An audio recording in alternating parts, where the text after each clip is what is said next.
All you need is a phone to shoot high quality videos for your YouTube channel, and there's only 5 steps that go into it. And the first step is to find the right background for your shot. Now, when choosing a background, you gotta think about 2 different things. The first thing is lighting. So right here, I have 2 big windows. If you have no lights, you really wanna position yourself in front of a window. But the second thing you wanna think about is audio. You wanna choose a place in your house or your office, wherever you're shooting, that is gonna be pretty quiet. Now, I know life happens. Right now, my baby is sleeping, but this is gonna work if everyone stays quiet and there's no crying in the background. We might be able to shoot a couple YouTube videos right here. With all that being said, it's time to find the background for this shot. So I pull out my phone, I'm in selfie mode, and I'm just gonna move around the room and find something that looks good for the shot. So the camera is gonna be pointing at this couch.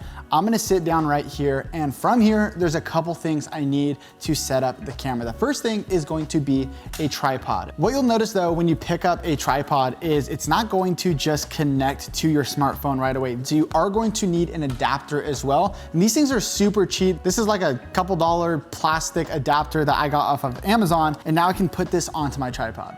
Now, as I'm setting up my phone, you're gonna notice that I'm using the back camera on the phone because it's way better quality than if you use the front camera. Now, I know you can't actually see yourself, and that's the difficult part, but I'm gonna show you how to get around that later. But right now, I'm just setting this up so it is eye level. And then as far as the distance go, you at least want it an arm's distance away. You don't want it too close or it's gonna be kind of awkward. And you wanna be able to add text, be able to crop in and crop out and do all of that stuff in editing. So setting it up just a little bit farther away than you would like is the way to go when you're setting up your shot. One of my favorite hacks to get around this is actually to go onto my Apple Watch, and if you open up the camera menu, it's gonna show you what the camera looks like in real time. So as you move the camera around, you have a wireless monitor on the watch right here. Now, if you don't have an Apple Watch, you can simply just press record on the camera and get a few test shots and then keep adjusting as necessary. Okay, so I'm watching it back. I need to scoot this way just a little bit more. So I'm gonna take another test shot. I'm gonna scoot my chair over a little bit. I'm gonna sit right here this time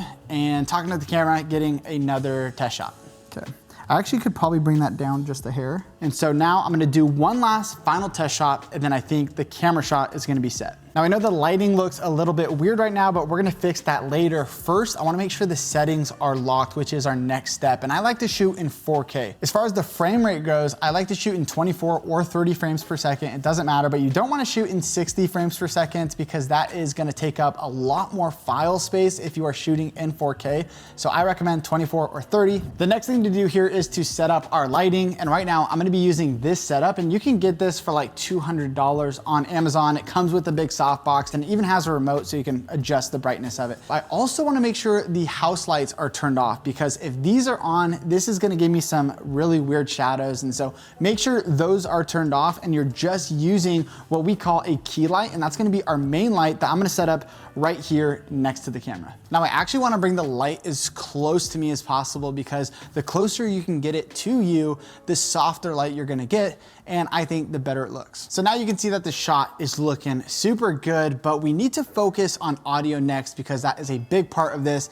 And you can still get really good audio when shooting with your smartphone. But before we get to that, I wanna thank today's sponsor, Epidemic Sound. I use them all the time, and I love all the different playlists that they have, making it really easy to find the right music. And I love their feature, find similar songs. So once you find one song that's amazing, you can click that button and then you can find a bunch of other songs that are similar to that one. And then you can use all of their music and sound effects in your videos and still be able to monetize your videos. And if you wanna try Epidemic Sound for 30 days free, and then you can get half off your first 2 months on a brand new personal or commercial plan, just go to thinkmediasounds.com or just check the link down in the description. Now the next step to go into is audio, and this is very important. So you wanna make sure that you have some sort of microphone besides the one on your camera. I highly recommend getting a nice microphone that you can shoot these sit down talking head videos with. And one of those options is using a lavalier microphone. And this one is wired, so this will plug directly into your smartphone. And if you have something like an iPhone, you can get this adapter right here. So you can plug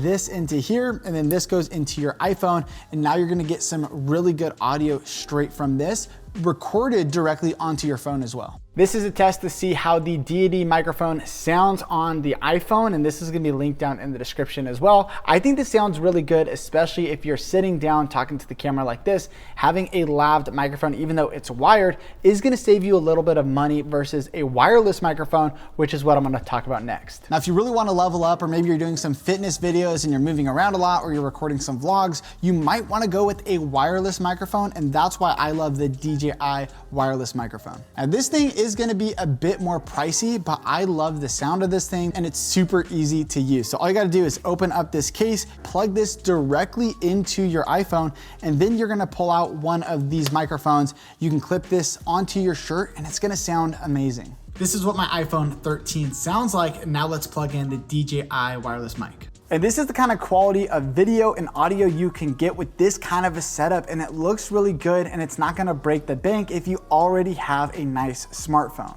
A ton of YouTubers have succeeded by just using their smartphones, and so it's definitely possible, and you can see you can get some great quality from it. Now, I do have some tips though that are gonna help you a ton when you actually start to shoot your videos. The first one is just to come prepared. Whether you have a script on your notes app or you have some bullet points written down on a piece of paper, you wanna think about your content ahead of time, and this is gonna help kind of organize all of your thoughts in your head onto paper, so when you start talking to the camera, it's gonna be easy to follow along for the viewer. Now, the second thing is you want to look into the lens. When you're talking to the camera, if you're looking off and you're looking at yourself, if you're using the front-facing camera or you're looking at a monitor, it's gonna look kind of weird. So look into the lens, and this is gonna connect you to the viewer a bit more than if you were looking elsewhere. Now, you need to understand that you are going to mess up a ton. So when you press record, you don't need to try and do it perfect and then stop recording every time you mess up. You just wanna hit record, go through all of it, and even when you make your mistakes, just take a second, take a deep breath, and then start over again from the previous sentence. And just realize that you can fix all of this in editing. You don't need to do it perfect on camera. It takes a lot of time to set up the lights, to set up the microphone, do all your test shots.